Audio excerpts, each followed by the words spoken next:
Hare Krishna, dear devotees. Thank you for joining today's morning class. Let us begin. Namo Om Vishnu Padaya Krishna Prasthaya Bhutale Srimate Bhakti Vedanta Swamin Niti Namine Namaste Saraswate Deve Gauravani Pracharine Nirvishesha Shunyavadi Paschatyadesh Tarine Jai Shri Krishna Chaitanya Prabhu Nityananda Shri Advaita Gadadhara Shivasadi Gaur Bhaktivinoda Hare Krishna, Krishna Krishna, Hare Hare, Hare Rama, Rama Rama, Hare Hare. So we will begin the lecture. Right?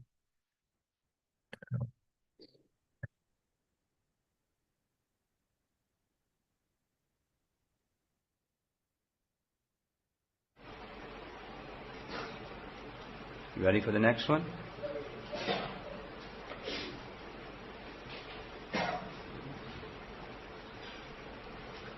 The perceiver is conscious, and the perceived matter, or the facilities of material nature, they're inanimate or matter. Prabhupada writes, the spiritual quality of the seer is manifest in our dissatisfaction within the limited state of materially conditioned existence. Not only I'm different from this body, but there's a spiritual quality of myself that does not permit material things to make me feel satisfied. Vyasa came to that conclusion. He wrote the whole Vedas and was still feeling dissatisfied. The materialist acquires so many things and he's still dissatisfied. The sense gratifier brings so many objects to their senses and still not satisfied. They don't stop to think, what's the message here? But the one who is thoughtful, and this purport is inducing us, encouraging us to be thoughtful, there's a qualitative difference. Not only there's separate things, but one is spiritual and the other is not. It's not of the same quality. Okay?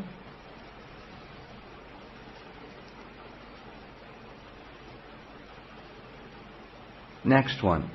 Now we come to the point that the things which are seen by little use of intelligence cannot be animate unless we accept someone as the user or director of the intelligence. This is more subtle. Intelligence gives one direction, like some higher authority, and a living being cannot see or move or eat or do anything without the help of a little intelligence. So we're distinct from matter. There's a spiritual quality to us that's distinct from the quality of matter, and to do the things that we do will require intelligence to do it. Now this is where some spiritualists get lost and think, I am that supreme. But at least there's a step that says, I require some higher intelligence. And it may be on the conscious level, like how to do some technical thing, or the unconscious level, like how to make sure that my heart keeps beating, or how to make sure that I keep breathing. I mean, although it's involuntary, there's some direction behind it. How to get up and walk. How does a child of any species of life, a newborn, know how to take nourishment from the mother? They don't go to school. They take milk from their mother. But they know how to do. How do they learn to fly? Had a very interesting experience. One evening I was in traveling Sankirtan, and I was with a group of devotees. They had a big bus, and there were about 20 brahmacharis in this bus party, and 3 vans. They would go out in different directions and come back to the bus at night. The bus was parked at a campsite. It was very pleasant. So by the campsite there was a nice stream, and it was springtime. No, it was fall time. So the fish were swimming upstream to spawn, to lay their eggs. And the birds were flying south to migrate because the cold weather was coming. And I had this, it was amazing. It's just simple, but in one sense it was amazing. Just this sudden overwhelming feeling that, how do they know to do these things? To swim upstream and to fly south. There's no school or university, nobody, sat them down and said, okay guys, let's go. They just do it. There's an intelligence that's coming from Super Soul that not only it tells the birds to fly south and the fish to swim upstream, but everything that's existing is receiving intelligence to do the things that they do. Prabhupada explains, even for the trees to grow towards the light of the sun. Those of you that have had plants in your home, you sometimes do this. I've done this. The plants grow towards the light, and you turn them around, and the leaves will then turn and reach toward the sunlight. So the scientific explanation is it's the photosynthetic process, blah, blah, blah. But there's some intelligence behind that photosynthetic process. How do whatever it is that takes sunlight and turns it into chlorophyll, how does it work? Where's the intelligence behind this? To do anything. To do anything, it requires some intelligence. Next step. That intelligence comes from the supreme intelligence that's situated side by side within the heart of every living being. Now that comes from scriptural reference. We'll go the other direction. Before that one, there are persons that don't take help from intelligence. Prabhupada writes in the purport, they're deranged persons. So to do things properly requires intelligence. The absence of that intelligence is madness.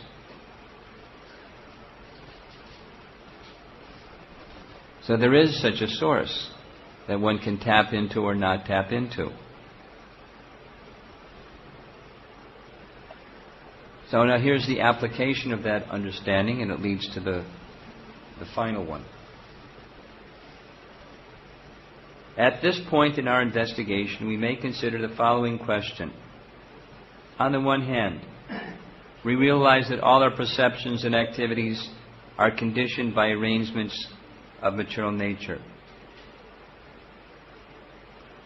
On the other hand, we ordinarily say, I am perceiving, I am feeling, I am doing.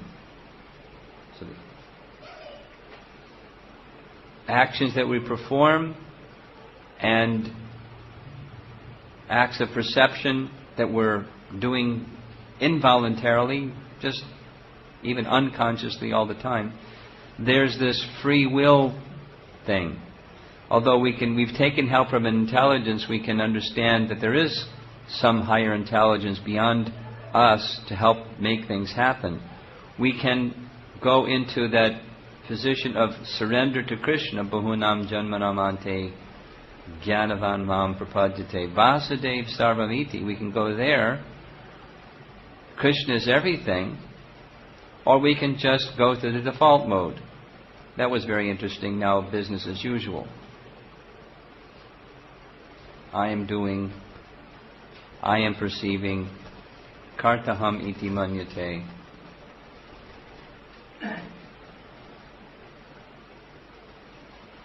Therefore, we can say that in our material senses of perception and action, so there's 5 knowledge acquiring senses, 5 working senses, right? That's what it's referring to. the senses of perception and action, are moving because we are identifying the self with the material body, and that the superior principle of super-self is guiding and supplying us according to our desire. That's the normal situation of conditioned material life. By taking advantage of the guidance of super-self in the form of intelligence, we can continue to study and put into practice our application of the conclusion, I am not this body. Or we can choose to remain in false material identification, fancying ourselves to be the possessors and the doers. There's a free will option there. Our freedom consists in orienting our desire either towards the ignorant material conception or the true spiritual conception. We can easily attain the true spiritual conception by recognizing the super-self, Paramatma, to be our friend and guide, and by dovetailing our intelligence with the superior intelligence of Paramatma.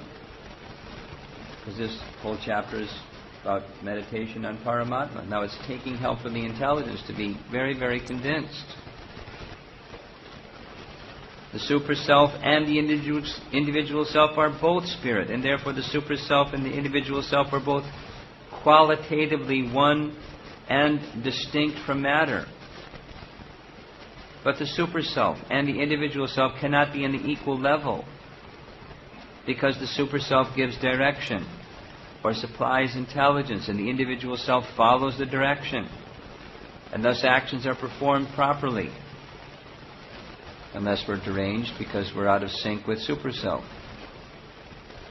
The individual is completely dependent upon the direction of the super-self, because in every step the individual self follows the direction of the super-self in the matter of seeing, hearing, thinking, feeling and willing.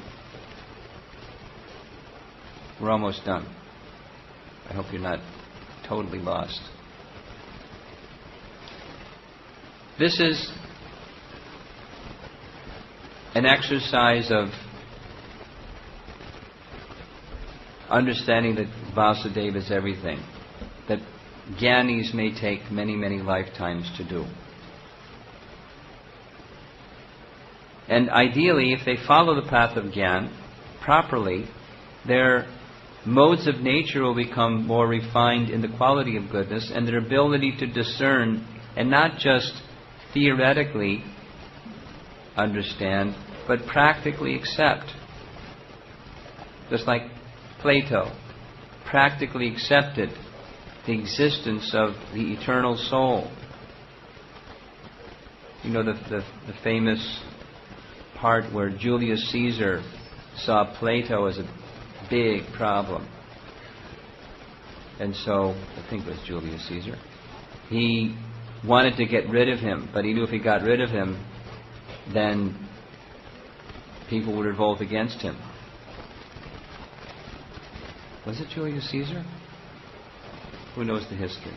Whoever it was.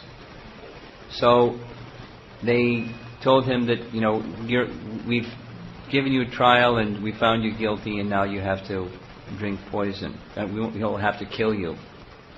And his reply, before you kill me, you'll have to catch me. He was convinced that he was spirit soul. Okay, if you believe so strongly that you're a spirit soul, then you take this poison. So he took poison.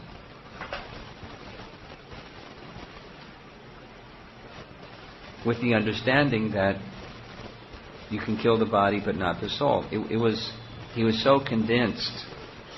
It wasn't just theoretical armchair philosophy. He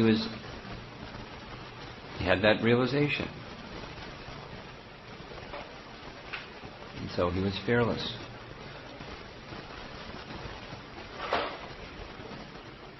This exercise is to also help strengthen the intelligence when it comes to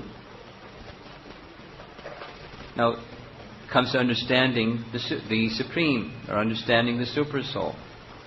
our process of devotion is to understand the Supersoul through the receptive mood of submissive service. We can experience Krishna. We can experience Krishna guiding things. As we say, Krishna's mercy. But one can experience that relationship with Krishna through the medium of service. Some people are not prepared to just surrender and experience Krishna through loving service. Their intelligence needs to be convinced. Or they need to, through this meditation process, they need to experience internally in a subtle way. So this is an exercise by taking help from intelligence to understand and be convinced of the presence of the Supersoul.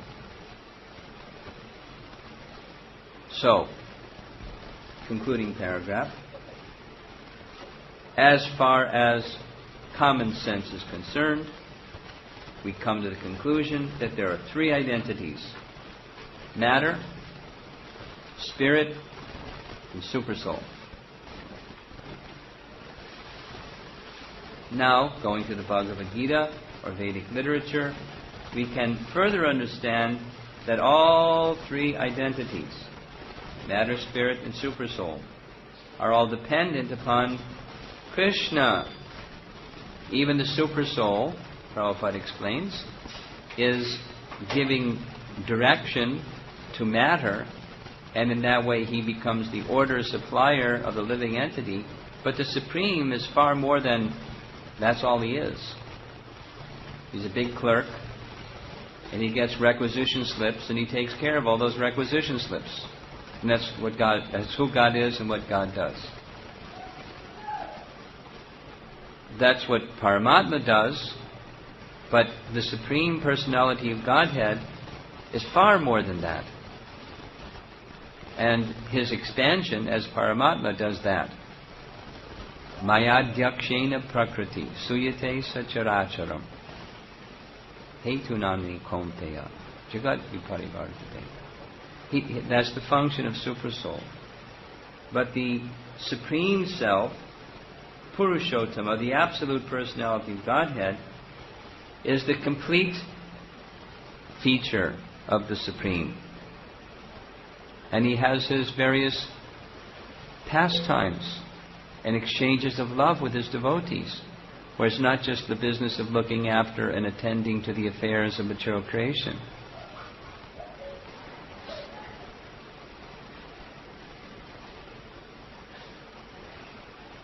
So here's the conclusion. The Bhagavad Gita is the preliminary conception of the personality of Godhead, Sri Krishna, and Srimad Bhagavatam is the further explanation of the science of Godhead. So, if we stick to our determination and pray for the mercy of the Director of Intelligence, that's Krishna, sitting within the same bodily tree, like a bird sitting with another bird, certainly the purport of the revealed information in the Vedas becomes clear to our vision, and there is no difficulty in realizing the personality of Godhead Vasudeva. Last sentence in the purport: the intelligent man, therefore, after many births of such use of intelligence, surrenders himself at the lotus feet of Vasudeva, as confirmed in Bhagavad Gita 7:9. So, what's going on here,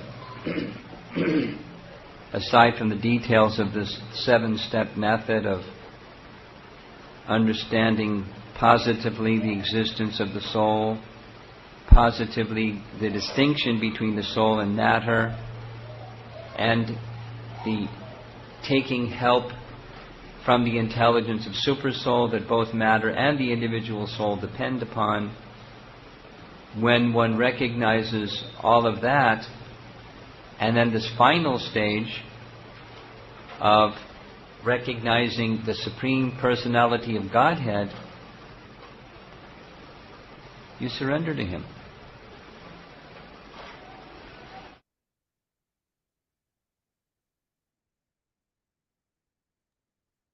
Hare Krishna. So we pause the lecture for today here. Any questions or comments? Shamkul Prabhu, that question is still open about the protection, right? And some devotees, I think, if they want to share something from, uh, like what Prabhu asked some question, and if they have anything to share on the protection part, please feel free to share that as well.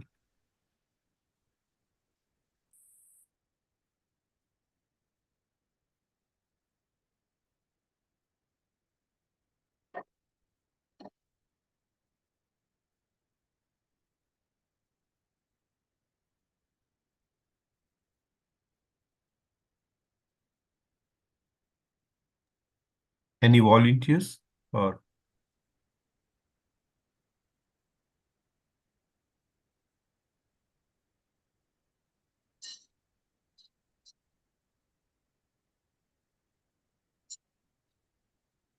maybe Kumarika Mataji?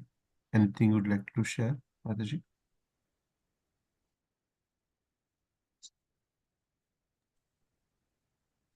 Hare Krishna Prabhu.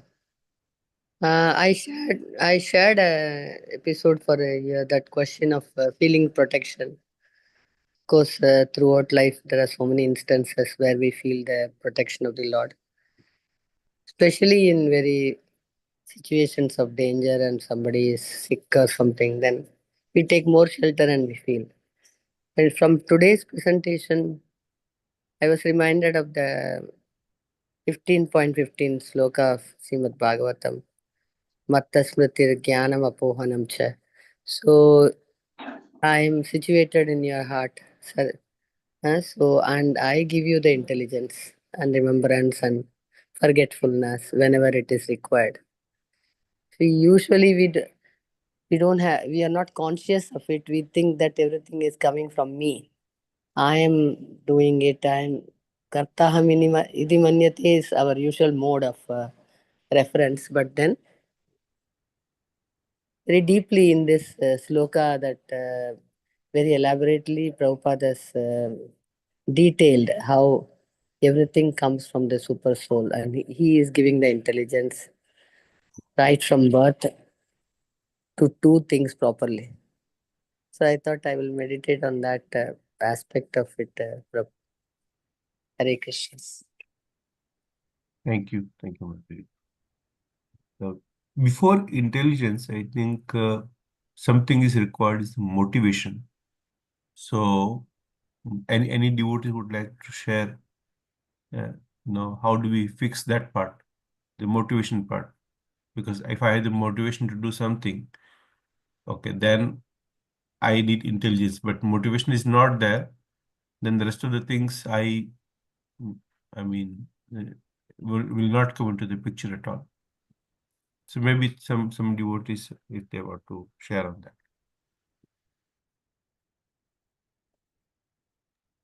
Hare Krishna Prabhuji, Dandavat Pranam. Prabhuji, somewhere I have seen in the offices or somewhere like the sum total they show, right, the intelligence, motivation, and everything is not 100, but then when they add up the attitude, that is what adds up to 100. And that is for material life, but then I feel it is as well as good for a spiritual life. What is your attitude? What are your tendencies? More desires, which you don't even know, but you are acting in that way. Somehow your complete personality is like that because of your some hidden innermost desires, and those desires only create situation for motivation and for intelligence. That is my understanding, Prabhu. Hare Krishna. Yeah, Mataji, very nice. I remember vaguely the nectar of instruction, the preface or introduction part, that statement is there. The progress in devotional service depends on the attitude of a practitioner. Something similar to us that about attitude. Thank you, Mataji, for sharing. We have any other devotee to share anything here?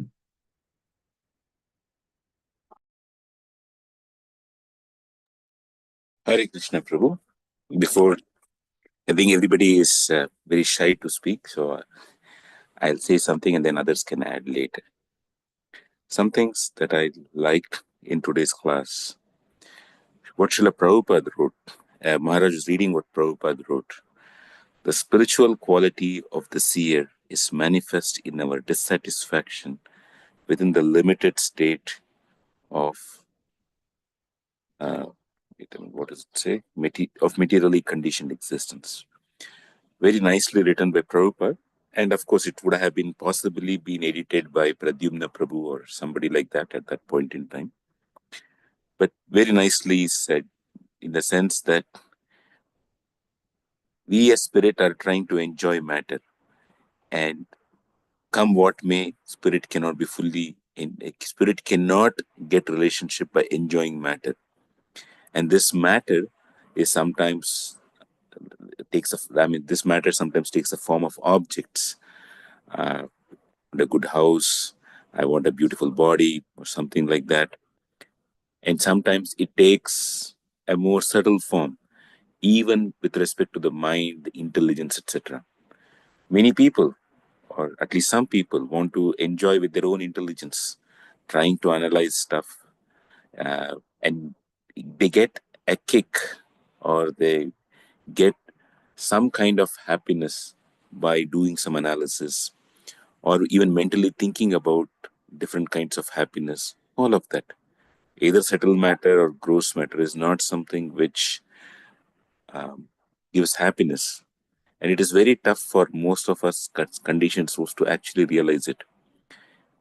And and the and the key to open that door, where we begin to learn that it is not the enjoyment of matter, but there is something spiritual. There is one key which opens the door. And when you open the door from the dark room, when it opens, there is a light. And that key to open the door is the service to the sadhu. Because when that happens, then we realize that there is another soul whose quality is spiritual, who has realized his or her spiritual nature, at least to a significant extent. And it is in relation to that spiritual person that we actually believe, yes, there are exchanges at the level of the soul that can happen. We may not realize it fully 100%. It may be just maybe 10 power minus 6%, but yet that service to the sadhu, and which can take the form of hearing from the sadhu or serving them physically or in various other ways. Both of them, the hearing part and the physical service and other services, all of these help. But that's the beginning part for actually knowing that enjoyment of matter is limited. The enjoyment of spirit is a different dimension. We may not know the unlimited nature of it, but at least we begin to perceive that it's a different dimension altogether. That was one point. The other thing is, whenever Maharaj was speaking about, or Prabhupada was talking about super self, that one should get the intelligence from the super self. For us, at this point in time, that super self is the Acharya, like Srila Prabhupada, from whom we are reading, and other devotees from whom we can learn something. Because intelligence is a function of what we have heard, what we have read, and the impressions that are there in our mind. And therefore, that's the practical intelligence for us. Either it's based on all the sum total of all the vasanas, the impressions of from my previous lifetimes, or something in the current lifetime. So it takes a lot to change the impressions from the previous lifetimes to the current. And that lot is, the lot of effort is that the humongousness of the effort is to let go of what I think is right to something that is eternally beneficial. And it's not a straightforward thing. It's usually a result of the kripa, the mercy of some devotee, that we can let go. On our own, it's usually very tough for us to let go. And to come to that stage of letting go of our strong ideas, sometimes it is ideas, sometimes it is just pure habits. Like how a person who is a binge eater, they don't even think. It's just one impression of the other impression. They see the food, they just start eating. Something like that. It goes on and on. The intelligence has taken a beating there, but it's just the mental impressions that come into picture. That by eating, I get satisfaction. That way. So to let go of that and to have something else, some other direction, saying this time can better be utilized for something else. It takes some effort, but that effort is made easy by the attachment to the sadhu. So the earlier thing was the service to the sadhu makes us know uh, that material enjoyment is of a different thing altogether compared to spiritual enjoyment. And then that was a service to sadhu, but intelligence to kick in, it requires little attachment to sadhu. Even the other one also requires attachment to sadhu. And finally, when Maharaj was saying it's about the requisition slip, it is not like God is or the super soul is the order supplier. I ask him something, he gives me something, like a clerk. He takes like the super soul is the clerk who takes our desires and gives it to somebody else. If I look at myself carefully and I look at most people in this world, we treat God and we treat Paramatma as just that. I have things, I need you to fulfill these things for me. And in one sense, even in this world, this notion or this behavior that you are my order supplier, you have to do all these things for me, and only then I will be in a relationship with you, is what spoils relationships. Relationships become shallow because one person in that relationship feels, how long can I be in the giving side, or your expectation is too much, that I have to continuously keep giving. Good relationships are those in which we start with giving, not with taking. Um, and such relationships sustain because the receiver at some point in time feels indebted. You're giving so much, let me try to do something. The contrary nature, where you give me a lot and then I'll do something for you, is childish behavior. And no adult likes to behave to be with another adult in the relationship as an adult to a child. Children, it is understandable. That's it from my side. Okay. Thank you, Prabhu. I like the key part. Service to sadhu is the key. Yeah. Thank you for sharing this, Prabhu. So, any devotees, do we have some follow-up questions or comment on what Shamkun Prabhu said or what we heard in the lecture today? Hare Krishna Prabhu Dandavat Pranam. Yes. Just can I ask one question? What Shampun Prabhu said just now. What is the meaning of service to the sadhu? Means here sadhu means spiritual master, or can you please elaborate little bit like what is the meaning of service to the sadhu here? The service, so that you are effectively asked two questions: what is service and who's a sadhu? Sorry, Prabhu. Service, I mean, Yes, Prabhu. effectively you ask two questions: what is service and who is a sadhu? Is it two questions or just one? Who is a sadhu? Actually, here I want to know service to the sadhu means what? Like means how we can serve, any practical steps like that thought of hearing. That you are already doing. Uh, the service to the sadhu means the sadhu's mission, the sadhu's body. Uh, the so the mission is something bigger. The body of the sadhu is one way, and including the sadhu's family. Normally, people think sadhu just means a sannyasi. No, it could be a grahastha too. Like for example, uh, recently we had not recently, 2-3 years ago, we had Varada Krishna Prabhu's daughter getting married. The entire community came together to arrange for the marriage of his daughter because he had given his life to build this community. So others came to take care of the marriage of his daughter. He did not have enough money, but everybody pulled in and did something for that marriage. That's one. Uh, so service can be at the level of the body. Service can be at the level of uh, the mission, which is much something bigger as such. But sadhu, we have to graduate gradually, saying that it's not just one spiritual master, but many others from whom we are receiving guidance, whose heart touches, whose sayings touch us. That is at one level.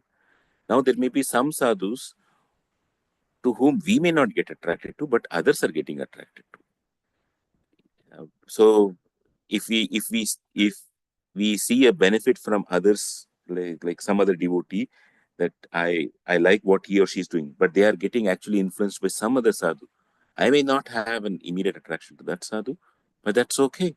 We serve that sadhu too. That is the broad way.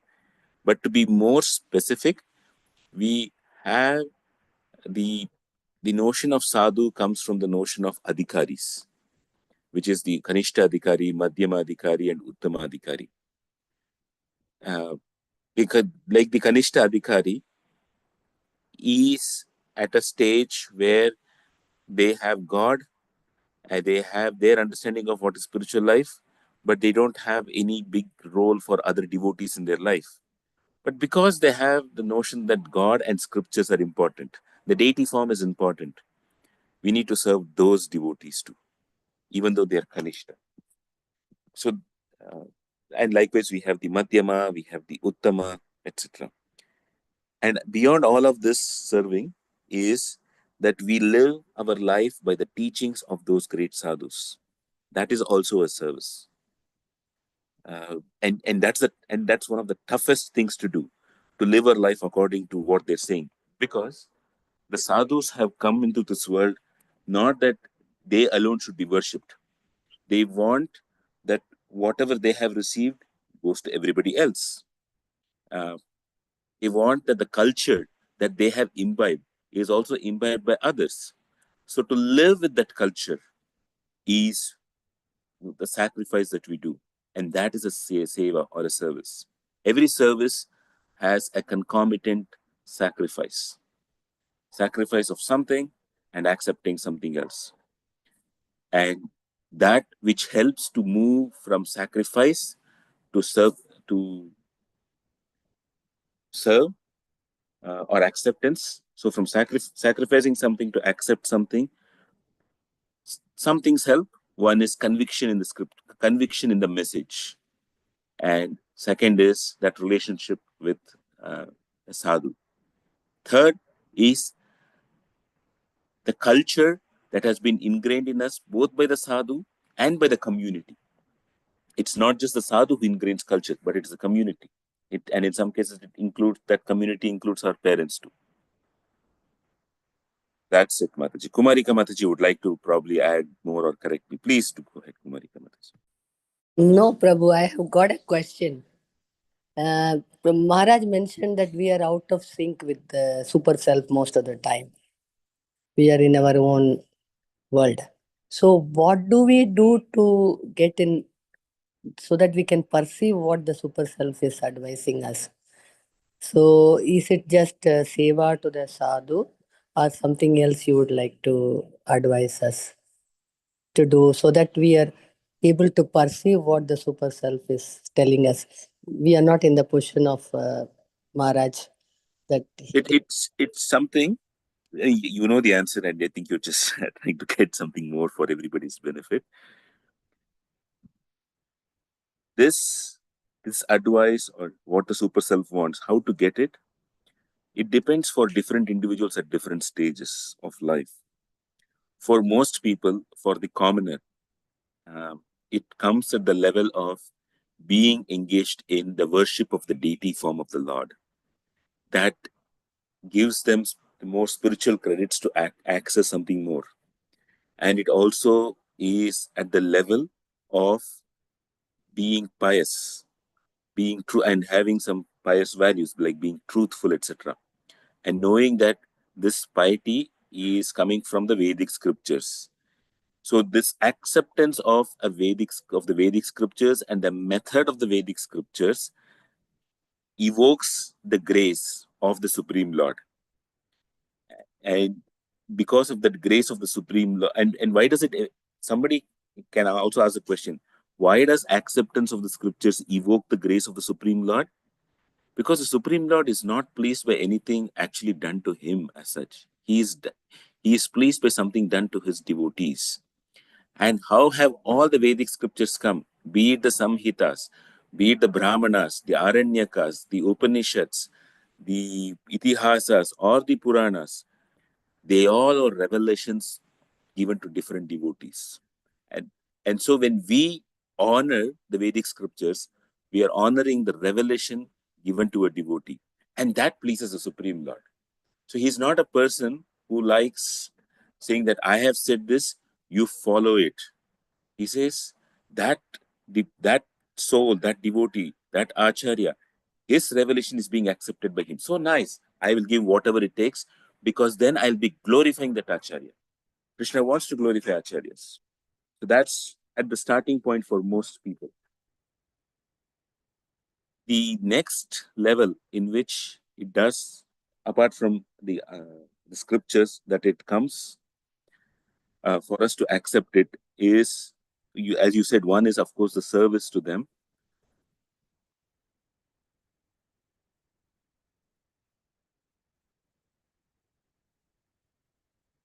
There is also an importance here of spending our time with Shastra. Service is important in various ways, but spending time with scriptures just so that we hear what is the message which Krishna and Prabhupada and others are talking about, that's very much important to evoke that mercy, Mataji, which we sometimes, or most of the times, we neglect. And it is not in the mood of what I can apply alone. It has to go in the mood of what is it that they are relishing. And I'd like to figure out what they're relishing and how they're relishing. In other words, many times we read scriptures as, what are the application points for me? It's nice to have application point, but, or it is also nice to have bullet point summary of what is the flow of thought. But relishing what others are relishing is also something that opens the doorway of the heart to something higher. That's a short thing, but it's already 7:13. If others can add, I'd like to hear from them.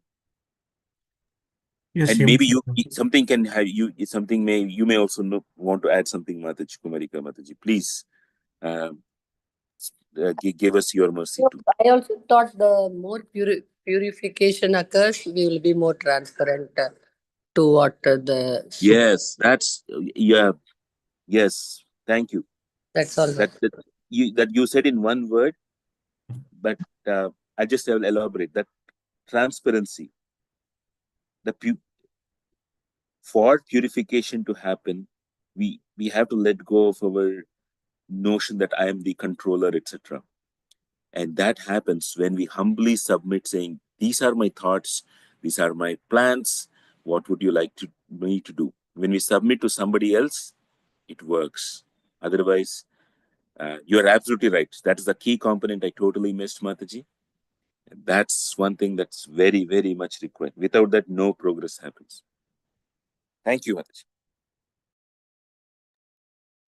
Hemasundari Mataji, you had hand raised. Please go ahead, Mataji.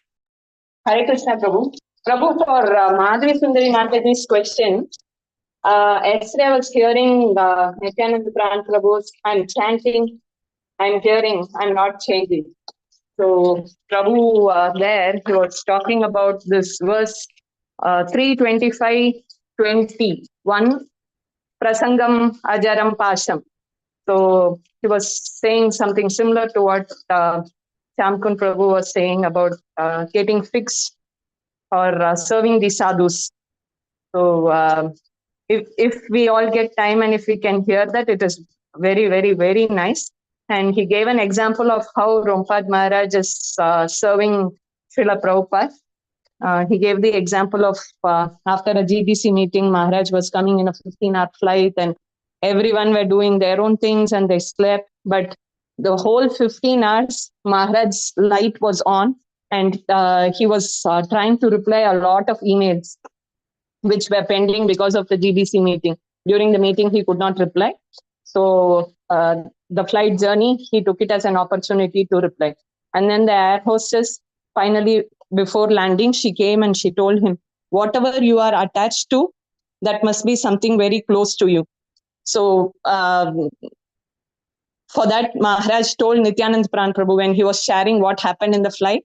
He was sharing with Nityanand Pran Prabhu and he told Nityanand Pran Prabhu that I was not attached to what, I am attached to who, and that is Srila Prabhupada. So Shamkun Prabhu also was saying similarly, if we can live a life of sacrifice to the sadhu, then that is also a service to sadhu. So this example was in connection to that. So it would be nice if we can hear that, Prabhu. That's all. Yes, Yugalakishore. Yeah, thank you, Hemasundari Mataji, for nicely sharing this. Yugalakishore Prabhu. Just one more point to Kumarika Mataji's question. She answered the thing.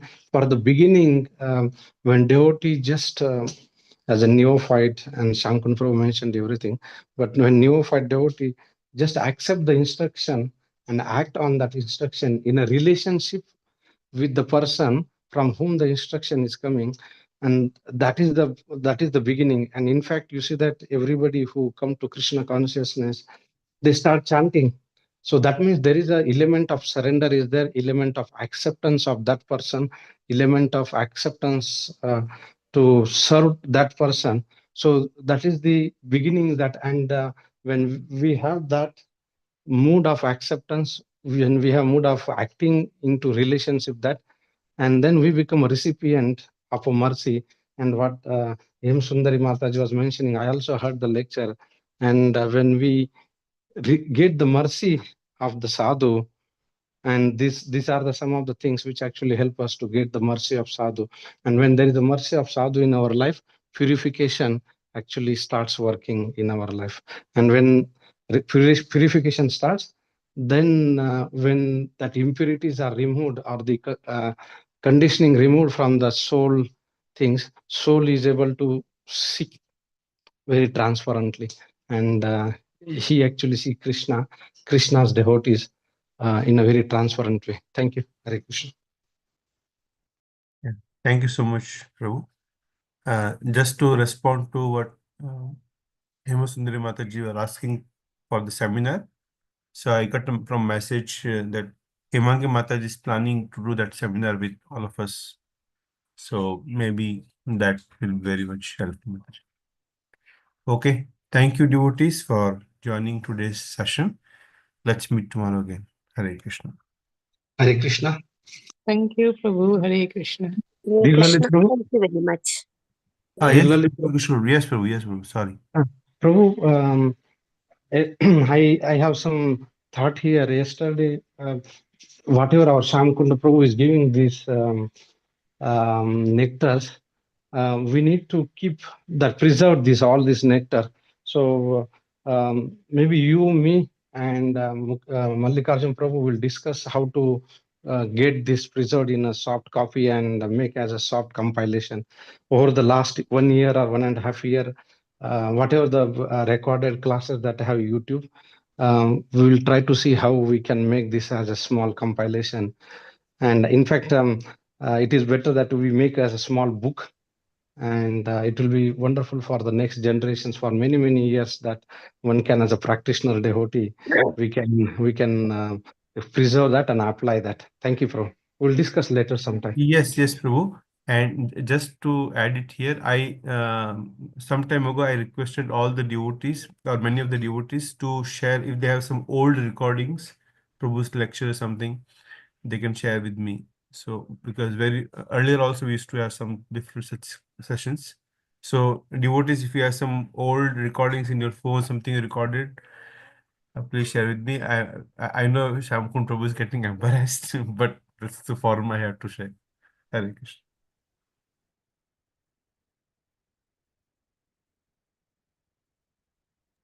Okay. Thank you, devotees. We'll close for the day. Hare Krishna.